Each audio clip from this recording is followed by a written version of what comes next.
on like how confident you are at closing the distance. Like say maybe if you're starting out, kind of get to the head. Maybe if you're a little bit more confident at closing the distance, get to your training partner's hands. All right, if we're kind of too far out here and we're only learning how to shoot, probably not going to get in on their legs, especially if he's good, right? So we're on the hands, so this is like our jab. What we're going to do is we're going to level change. So we're dropping the back knee first.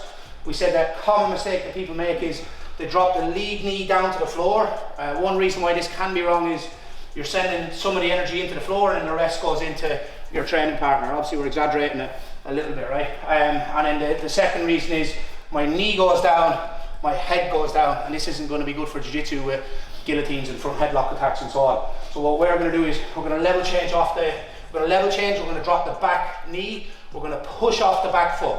So level change first and drop the back knee, push off the back foot. Our next goal then is basically from his big toe to his big toe, that's the toe line. I want to make sure that my lead knee passes through that toe line. So if you just look at my lead knee first, so we're here. That's really important, right? Because it's going to connect my left hip to his body. The second detail I want you to focus on is your right leg shouldn't be in the position that I have mine now. Your right leg should be lined up with your training partner's legs. So 3 legs are lined up. Right leg, right leg. This gives me a drive leg. So now I can go into doubles, back body lock, switch to singles and so on. So again, we're level changing. The goal is to push off the back foot, get my knee past the toe line, so big toe to big toe. That gets my hip into position, and then I'm going to step my right leg in line with my training partner's left and right leg, so here. And then we can get into our double trips and so on.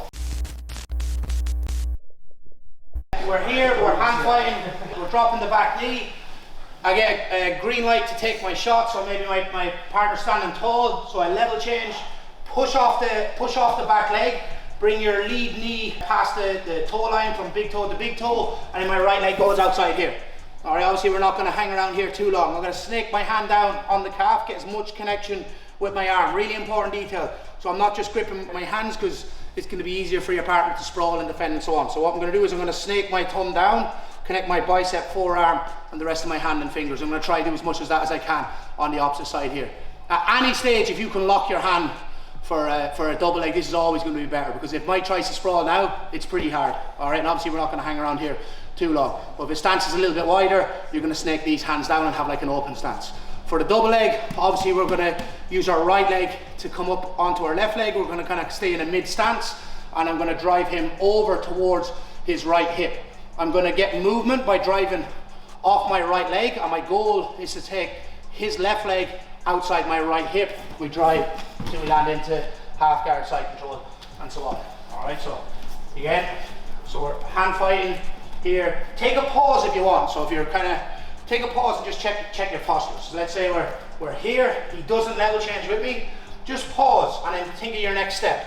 Pushing off the back leg, lead knee goes past the toe line, and I'm stepping my right leg up past or in line with my training partner's right and left leg here. We're snaking our hands down to get as much connection. If we can lock our hands, great. If we can't, don't worry. My right leg helps me drive up to get onto my left leg. My head steers. All right, so it's not all done with my head. It starts with me driving my foot into the floor to help me come up onto my left leg here. All right, once I'm in this mid stance, I continue to walk. I steer with my head. I pull the leg outside the hip. We tap the knee, land into half guard, side control, and so on. All right, so let's say we're within touching distance, so I can touch his hands. I level change and I shoot here. All right, so I'm keeping because of guillotines and different like front headlock attacks. 2 reasons: we're going to pack our neck. So we're just basically just shrugging our shoulders, and then like you're using creating like boxing shoulder. Shoulder comes in and protects my chin. It's just a little bit harder if we're in these kind of like scrambles and we're in these positions for him to get like front headlock attacks. Whereas if I come in with an open kind of neck, he can get in on it. So pack it. So shrug, like protecting yourself from a punch. Put the shoulder here to protect the chin. Now if he tries to wrap the neck, look, it's not impossible, it's going to buy me time, and I'm not hanging around here too long, but just get into that habit. And then the second reason why we do this is, 1, protect our neck, don't expose your neck to submissions, and 2, just to protect our neck from injury and stuff.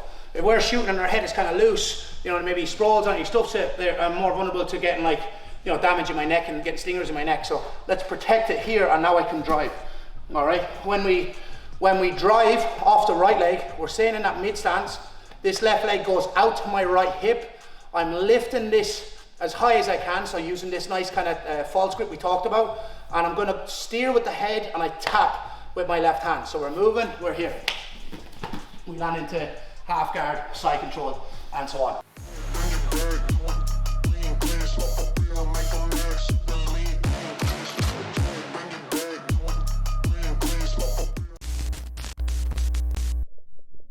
Let's work on our double leg for NoGi Jiu Jitsu.